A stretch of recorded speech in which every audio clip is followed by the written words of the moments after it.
Hello listeners, welcome to a very special episode of the Knowing Self, Knowing Others podcast, where we usually discuss self-aware leadership with thinkers from around the globe to generate kinder, more respectful and creative working relationships through reflection, recognition and regulation. I'm your host, Nia Thomas. Today we're going to do something a little different. This episode is going to be a book launch takeover. Yes, it's the moment we've all been waiting for and talking about. I'm thrilled, delighted, and so excited to announce the launch of my book, The Self Awareness Superhighway, Charting Your Leadership Journey.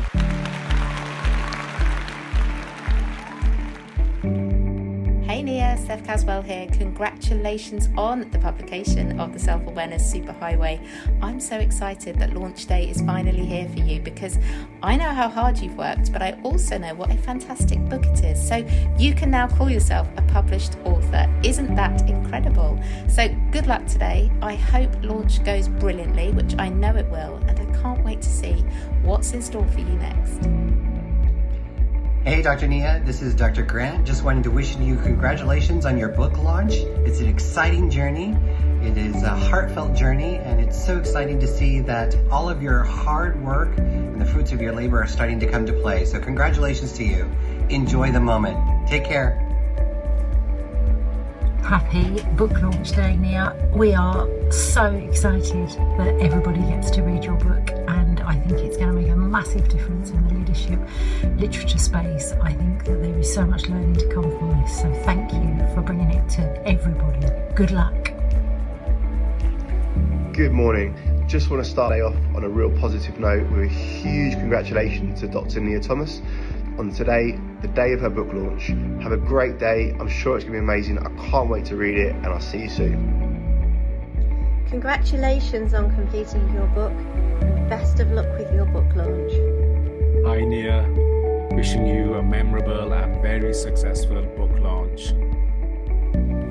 Wow!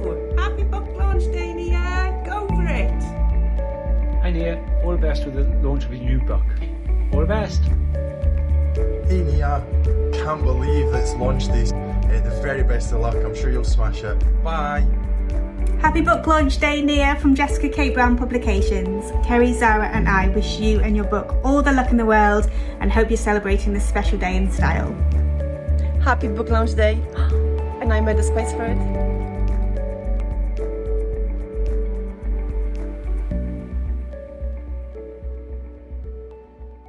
Question 1. What sparked the idea for your book, and what personal stories or experiences influenced its creation? When I started my doctorate in 2016, I always knew that whatever my discoveries and findings were, they had to be useful to people.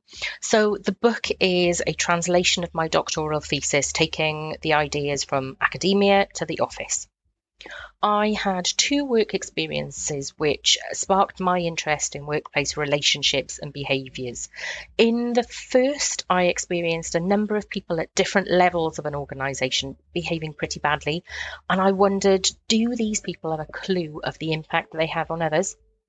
In the second, I had the absolute privilege of working with people who were really able to represent their colleagues and lead without having any line management responsibilities or even the word leader in their job title.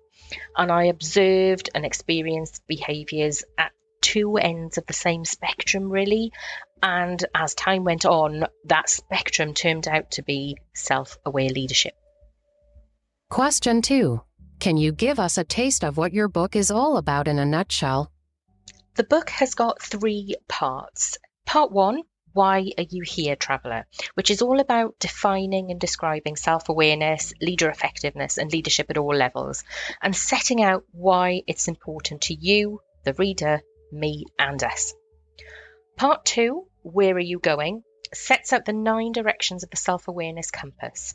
The 9 chartable compass points cover things like care, humility, authenticity and reflection. And chartable is a mnemonic, CHARTABLE.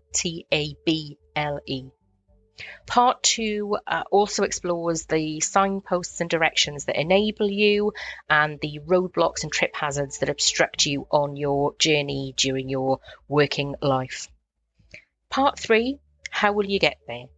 This describes the variety of tools, techniques, and methods that I've come across during my exploration of self-aware leadership that you can use to develop your self-aware leadership skills.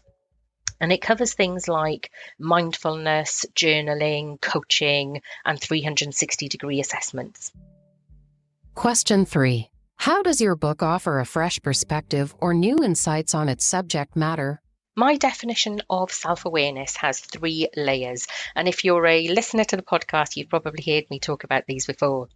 Reflection of your hard and relational skills, recognition of your impact, and regulation of your behavior.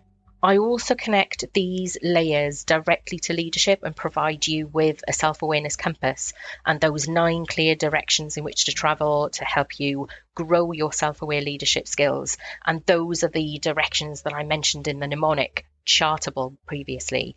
And they are things like care, humility, authenticity, and reflection. I was also able to draw comments from my podcast guests to be able to exemplify my research in the book. And it was great to be able to give those real life examples from people who are talking the talk and walking the walk. Question 4. Share a fascinating discovery from your research that readers will find intriguing. All of the literature and academic research that I read during my doctorate said that people in the most senior positions of organizations had greater self-awareness than anyone else in the organization. But my research said exactly the opposite. People talk to me about this idea of strategic level disconnect, where senior level people seem to lose touch with the operational realities of their organization, and their ideas are disjointed from what is actually possible in practice. Question 5. Who do you think will connect most with your book and why? I've dedicated my book to those who want to care better for others and those who want to be better cared for by others. I think it's going to be of most interest to people who manage people and have a desire to improve their leadership and management practices. And I also think that it's going to be of interest to people who've been led by poor leaders and people who want to know how they can in turn be better and do better than the people that have managed them in the past. Question 6. What's one key takeaway or lesson you hope readers will absorb after reading your book? That self-awareness is an ongoing journey and you always have to be traveling the superhighway to keep your self-aware leadership skills honed and updated. Even people who are consciously carving out time to build their self-awareness are going to have days when they are more self-aware or less self-aware. So we need to keep talking about self-awareness to make reflection, recognition, and regulation part of our ongoing practice and part of business as usual. Question 7. Any juicy sneak peeks or behind-the-scenes stories from the making of your book that you can share? Great question. This launch hasn't quite gone to plan. So the 4th of April was always in my mind for launch day, but one of my distributors was really slow in reviewing my files and giving me the okay for the book to go to printing. After that, I ordered a printed proof using their rush option, thinking that the date wasn't finalised until I'd approved that hard copy. And it took nearly a week for that paperback to arrive. In that time, I decided to push my launch back to the 22nd of April in case something didn't pan out. So the ebook go live date was changed, and then I'm sitting on the sofa on Bank Holiday Sunday. I click onto Amazon and see that the paperback is there for all to see, saying it's launching on the 4th of April. So I guess launch day is the 4th of April after all. Question 8. Tell us about the quiz related to your book, what inspired it, and what can readers expect? I wanted readers to have something practical to be able to help them chart their journey along their self-awareness superhighway. So with a little help from my friends, I've built a tool that allows you to assess yourself against the 9 self-awareness compass directions. You can then add up to 3 email addresses for friends or colleagues to assess you. You'll get a chart with 2 lines, the first being your scores and the second being the average of the scores of the up to 3 people who've assessed you. The difference in your line and your others line gives you an indication of how different your view of yourself is compared to others' view of you. And the differences and similarities help you to understand that direction you need to travel in order to further develop your self-awareness. Question 9. Lastly, could you shed some light on the companion journal for your book? What prompted its creation, and how does it enhance the reader's experience? Journaling is a really powerful way of getting all of your busy thoughts from inside your head out onto a page. And it facilitates the 3 essential components for developing self-awareness. But the journal also uses the 9-pointed compass to facilitate your reflection. Every day, week, or whenever it fits into your schedule, you can score yourself against the 9 compass points and reflect on your hard and relational skills, your impact on others, and what changes you want to make to your behaviour to do things differently next time. I'm excited to share the book, the journal, and the quiz with the world because we need to keep up the momentum to develop more self-aware leaders around the globe to generate kinder, more respectful, and creative working relationships through reflection, recognition, and regulation.